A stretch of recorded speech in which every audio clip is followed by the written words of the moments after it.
Chapter 10 खराब आदतों के कारण जानकर उन्हें कैसे ठीक करें। इस्तांबुल की प्रमुख सड़क इस्तिक्लाल कदेसी से कुछ ही दूर एक पुराने अपार्टमेंट में 2012 के अंत में मैं बैठा हुआ था। मेरे साथ में मेरा गाइड माइक भी एक आरामदायक कुर्सी पर कुछ फीट दूर बैठा था। मैं तुर्की की 4 दिन की यात्रा पर गया हुआ था। वास्तव में माइक मूल रूप से गाइड नहीं था, वह मेन अमेरिका का रहने वाला था और 5 वर्षों से तुर्की में रह रहा था। उसने ही मुझे पूरा देश घुमा देने की पेशकश की थी और मैं उसे साथ ले गया। जिस रात को मुझे और माइक को रात्रि भोज पर बुलाया गया था, इसमें उसके कुछ तुर्क मित्र भी थे। हम 7 लोग वहां थे और वहां पर सिर्फ मैं ही था जिसने कभी दिन में एक पैक सिगरेट तक नहीं पी थी। मैंने एक तुर्क से पूछा कि यह आदत कैसे लग गई। उसने कहा, यह हमेशा दोस्तों के साथ रहते हुए शुरू होती है। एक दोस्त पीता है तो फिर आप भी पीने लगते हैं। यह वास्तव में बहुत ही दिल जीतने वाला था कि कमरे में मौजूद आधे लोगों ने सिगरेट पीना छोड़ दिया था। माइक कुछ वर्षों से सिगरेट नहीं पी रहा था। एक पुस्तक Allen Carr's easy way to stop smoking को पढ़कर उसकी आदत छूट गई। उसने कहा, यह पुस्तक सिगरेट पीने के मानसिक भार से मुक्त करती है। यह कहती है, खुद से झूठ बोलना बंद करो। वास्तव में आप सिगरेट नहीं पीना चाहते। आप जानते हैं कि इसमें सुखाभास नहीं हो रहा है। इससे आपको महसूस होने लगेगा कि आप पीड़ित नहीं हैं। आपको यह लगने लगता है कि आपको सिगरेट पीने की आवश्यकता नहीं है। मैंने कभी सिगरेट पीने का प्रयास तो नहीं किया, लेकिन जिज्ञासा के कारण मैंने पुस्तक का कुछ हिस्सा पढ़ा। इसे लिखने वाले ने रोचक रणनीति अपनाई है ताकि सिगरेट पीने वाले अपनी ललक को खत्म कर सकें। वे सुनियोजित तरीके से सिगरेट पीने से संबंधित हर संकेत को रिफ्रेम करते हैं और इसे नया अर्थ प्रदान करते हैं। वे इस तरह की बातें कहते हैं, आप सोच रहे हैं कि आप कुछ छोड़ रहे हैं, लेकिन आप कुछ छोड़ नहीं रहे हैं, क्योंकि सिगरेट आपके लिए कुछ नहीं करती है। आप सोचते हैं कि सिगरेट पीना सामाजिक होने के लिए आपकी आवश्यकता है, लेकिन ऐसा कुछ नहीं है। बिना सिगरेट पिए भी आप सामाजिक हो सकते हैं। आप सोचते हैं कि इसे पीने से तनाव खत्म होगा, लेकिन नहीं। इसे पीने से नसों में फायदा नहीं, बल्कि नुकसान होगा। वे सतत रूप से इन वाक्यों और इन जैसे दूसरे वाक्यों को दोहराते हैं। वे कहते हैं, अपने दिमाग में बैठा लो, आप कुछ नहीं खो रहे हैं और आप न केवल स्वास्थ्य, ऊर्जा और धन के क्षेत्र में, बल्कि आत्मविश्वास, आत्मसम्मान, स्वतंत्रता और सबसे ज्यादा आवश्यक अपने लंबे और गुणवत्ता से भरे जीवन में शानदार सकारात्मक प्रगति हासिल कर रहे हैं। जब आप पुस्तक समाप्त करने को होते हैं तो सिगरेट पीना दुनिया में सबसे ज्यादा हास्यास्पद लगने लगता है। जब आपको लगता है कि सिगरेट पीने से कोई फायदा आगे भी नहीं होगा, तो आपके पास सिगरेट पीने का कोई कारण नहीं रहता है। यह व्यवहार में बदलाव के दूसरे नियम के विपरीत है, इसे अनाकर्षक बनाएं। अब मैं जान गया हूं कि यह सोचने में भले ही बहुत आसान लगता है कि बस अपना मानस बदलने की जरूरत है, आप सिगरेट पीना छोड़ देंगे, लेकिन एक मिनट मेरे साथ रहिए। ललक कहाँ से आती है? हर व्यवहार की सतही स्तर पर कोई ललक होती है, उसके पीछे गहराई में कोई प्रेरणा होती है। मुझ में भी अक्सर ललक पैदा होती है, जो इस प्रकार की रहती है, मैं टाकोस खाना चाहता हूँ। आप मुझसे पूछेंगे कि मैं टाकोस क्यों खाना चाहता हूँ, तो मैं यह जवाब नहीं दूंगा क्योंकि मैं जीवित रहने के लिए खाना खाना चाहता हूँ। लेकिन सच कहीं गहराई में छिपा हुआ है, मैं जीवित रहना चाहता हूँ, इसलिए टाकोस की ओर प्रेरित हुआ। भले ही टाकोस के लिए मेरी ललक हो, लेकिन इसके पीछे प्रेरणा यह है कि मुझे खाना और पानी चाहिए। हमारे भीतर की प्रेरणाओं में ये शामिल हैं: ऊर्जा बचाना, पानी और खाना हासिल करना, प्रेम प्राप्त करना और संभोग करना, एक दूसरे से जुड़ना और संबंध बनाना, सामाजिक स्वीकृति मिलना, अनिश्चितता कम करना, सामाजिक स्तर एवं प्रतिष्ठा हासिल करना। कोई ललक भीतर की प्रेरणा की विशेष अभिव्यक्ति होती है। आपके दिमाग में यह इच्छा नहीं रहती कि सिगरेट पी ली जाए या इंस्टाग्राम चेक किया जाए या वीडियो गेम्स खेले जाएं। गहरे स्तर पर आप सहजता से अपनी अनिश्चितता कम करते हुए बेचैनी समाप्त करना चाहते हैं, ताकि किसी तरह से सामाजिक स्वीकृति मिले और सामाजिक स्तर हासिल हो। किसी भी उत्पाद की तरह आदत डालने को देखें तो आप महसूस करेंगे कि यह कोई नई प्रेरणा नहीं रचती है, बल्कि यह मानवीय स्वभाव की भी जुड़ी होती है। प्रेम पाएं और प्रजनन करें। टिंडर का उपयोग करें। दूसरे लोगों से जुड़े और संबंध बनाएं। फेसबुक पर ब्राउजिंग करें। सामाजिक स्वीकृति को जीतना। इंस्टाग्राम पर पोस्टिंग करें। अनिश्चितता कम करना। गूगल पर सर्चिंग करें। सामाजिक स्तर और प्रतिष्ठा कमाना। वीडियो गेम्स खेलें। आपको आदतें किसी प्राचीन इच्छा का आधुनिक हल हैं। पुरानी खराब आदतों का नया संस्करण। मानव व्यवहार की भीतरी प्रेरणाएं पहले जैसी ही हैं। खास आदतें जो हम अलग तरह से करते हैं, वे पुराने इतिहास पर ही निर्भर होती हैं। शक्तिशाली अंशः समान भीतरी प्रेरणा को हल करने के विभिन्न उपाय होते हैं। एक व्यक्ति तनाव को भगाने के लिए सिगरेट पीना सीख सकता है। दूसरा व्यक्ति बेचैनी हल करने के लिए दौड़ने जा सकता है।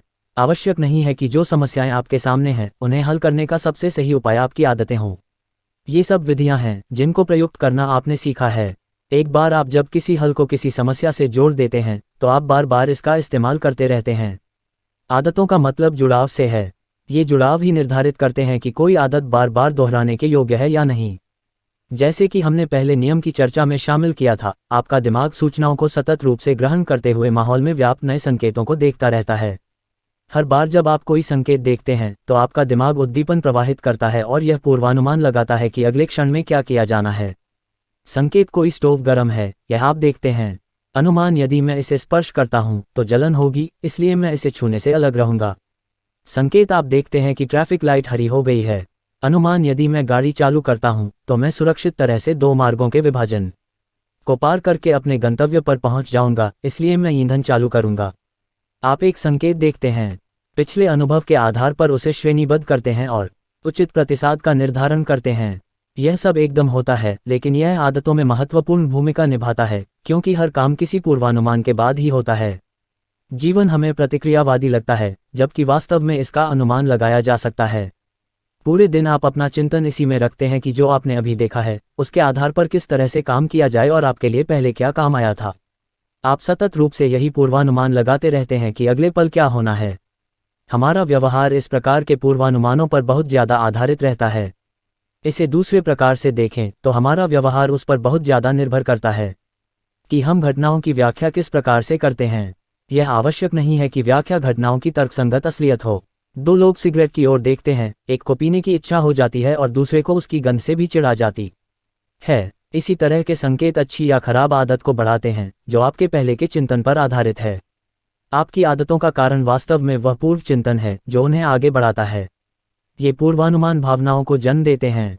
इस तरह ही हम आमतौर पर ललक का वर्णन करते हैं, यानी भावना, इच्छा और आग्रह। भावना और उमंग हमारे द्वारा देखे गए संकेतों और हमारे द्वारा लगाए गए पूर्वानुमानों को संकेतकों में तब्दील कर देते हैं, जिन्हें हम लागू कर सकते हैं।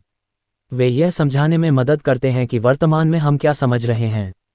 उदाहरण के लिए, आप इसे समझ रहे हैं या नहीं, लेकिन आप देख रहे हैं आप अभी कितना गर्म या ठंडा महसूस कर रहे हैं। यदि तापमान 1 डिग्री करके गिरता है तो आप शायद कुछ भी नहीं करेंगे। यदि तापमान 10 डिग्री गिरता है तो आप ठंड महसूस करेंगे और कपड़ों की एक और परत डाल लेंगे। ठंड लगना संकेत था जिसने आपकी कार्य करने के लिए प्रेरित किया। आप पूरे समय संकेतों को महसूस करते हैं, लेकिन यह केवल तभी होता है जब आप इसका पूर्वानुमान लगाते हैं कि आप एक अलग स्थिति में बेहतर होंगे, तब आप कार्रवाई करते हैं। कोई ललक उस बात की समझ है कि आप कुछ मिस कर रहे हैं। यह आपकी भीतरी अवस्था बदलने की इच्छा है। जब तापमान घट जाता है तो आपका शरीर जो अनुभव कर रहा है और वह क्या अनुभव करना चाहता है, यह उसके बीच का अंतर होता है। वर्तमान अवस्था और इच्छित अवस्था के बीच में जो अंतर है, वह आपसे कार्य करा लेता है। इच्छा एक प्रकार का अंतर है कि आप अभी कहाँ हैं और भविष्य में क्या होना चाहते हैं। छोटे से छोटा काम भी वर्तमान से अलग अनुभव करने की प्रेरणा से भरा होता है। जब आप अधिक खाते हैं या सिगरेट सुलगा लेते हैं या सोशल मीडिया ब्राउजिंग करते हैं, तो आप वास्तव में आलू के चिप्स या सिगरेट का सेवन नहीं करना चाहते, न ही सोशल मीडिया पर ढेर सारे लाइक्स चाहते हैं।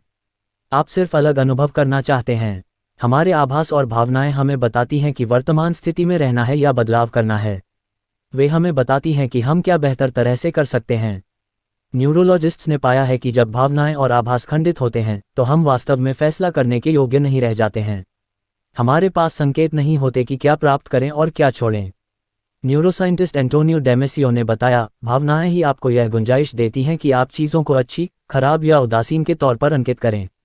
संक्षेप में कहें तो आपके द्वारा महसूस की जाने वाली विशिष्ट ललक और आपके द्वारा की जाने वाली आदतें वास्तव में आपकी मूलभूत अंतर्निहित प्रेरणाओं को से पूरा करने का प्रयास होती हैं।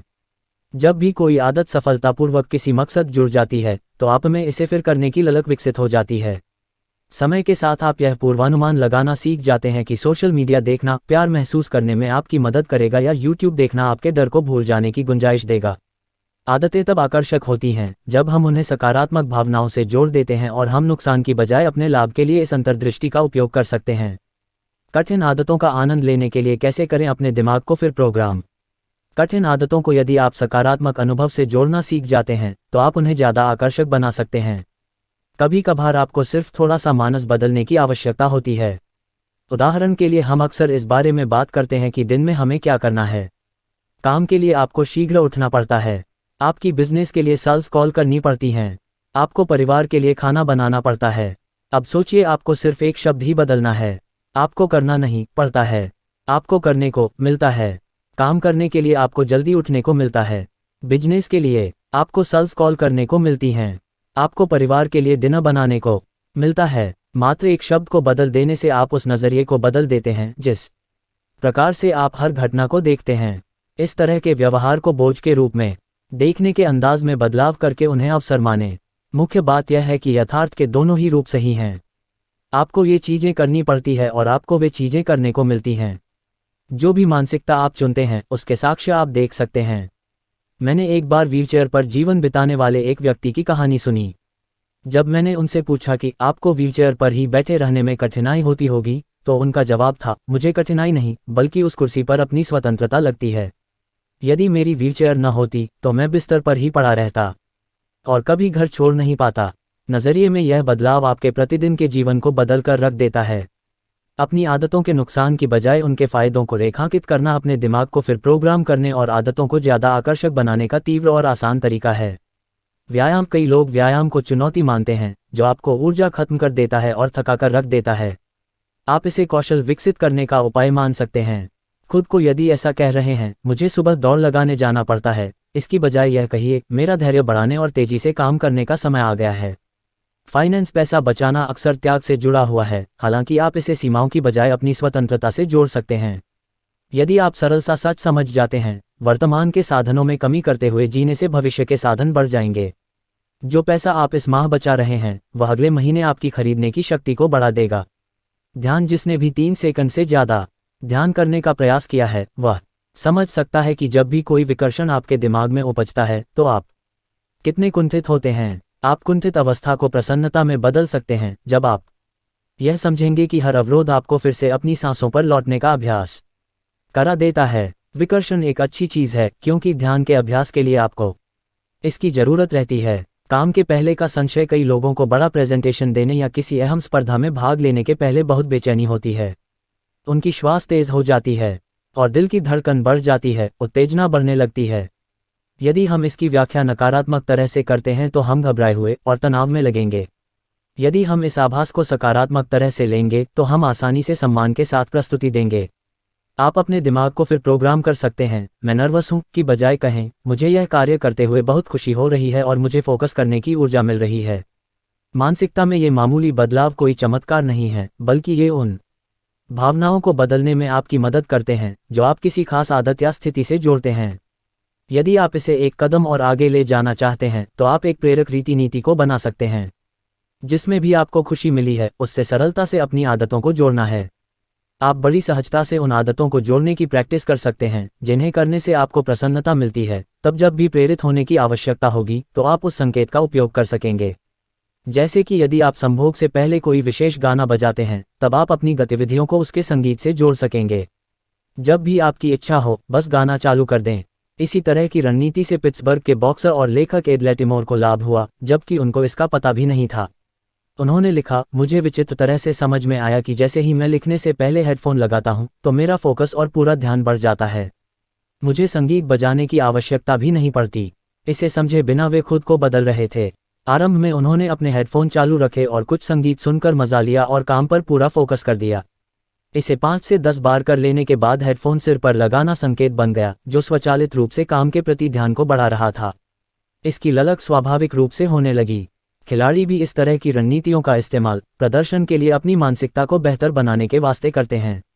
अपने बेसबॉल करियर में मैंने एक विशेष पारंपरिक स्ट्रेचिंग शुरू की थी और हर बार खेलने के पहले उसे कर लेता था। इस पूरे क्रम में 10 मिनट लगते थे और मैंने उसी तरह से हर बार इसे किया। इससे मैं शारीरिक रूप से ऊर्जा महसूस करता था और खेलने के योग्य हो जाता था। ज़्यादा अहम बात यह है कि इसके कारण मेरी मानसिक स्थिति अच्छी हो गई थी। मैंने खेलने के पहले इस काम को जोड़ लिया ताकि खुद को प्रतिस्पर्धी और फोकस्ड अनुभव करूं। यदि मैं पहले प्रोत्साहित नहीं हो पाता तो जैसे ही मैं इस रीति को करता था, मैं खेलने के लिए तैयार हो जाता था। इस रणनीति को आप किसी भी कार्य में बदलकर काम में ले सकते हैं। उदाहरण के लिए, आप सामान्य तौर पर प्रसन्न रहना चाहते हैं तो कुछ ऐसा पता करें जिससे आपको वास्तव में प्रसन्नता मिलती हो, जैसे आपको डॉग को पालना अच्छा लगता है या बबल बाथ साबुन के झाग से भरे टब में बैठना। इसके बाद एक छोटा रूटीन अपनाएं। आप जिन कार्य को पसंद करते हैं इसे करने के बाद ही वह करें। इसमें आप 3-4 लंबी गहरी श्वास लेकर मुस्करा सकते हैं। 3 गहरी श्वास, मुस्कराना और डॉग पालना।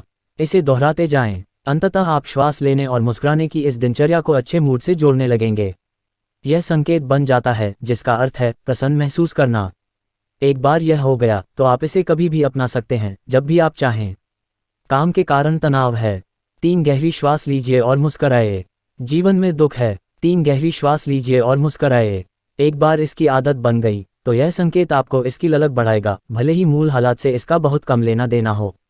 खराब आदतों के कारणों का पता लगाने और उनमें सुधार करने की कुंजी यही है कि आप उनके जुड़ावों को फिर परिभाषित कर दें। यह आसान नहीं है, लेकिन यदि आप अपने पूर्वानुमानों को फिर प्रोग्राम कर सकें तो कठिन आदत भी आकर्षक बन जाएगी। अध्याय का सार। व्यवहार में बदलाव के दूसरे नियम के विपरीत है, इसे अनाकर्षक बनाएं। हर व्यवहार में सतह पर ललक और गहराई में प्रेरणा निहित होती है। आदतें पुरानी इच्छाओं का आधुनिक हल हैं। आदतों का वास्तविक कारण पूर्वानुमान है जो उनसे पहले होता है। यही अनुमान आभास की ओर ले जाते हैं। बुरी आदतों को छोड़ने के लाभों को प्रमुखता से रेखांकित करें ताकि ऐसी आदतों को अनाकर्षक बना सकें।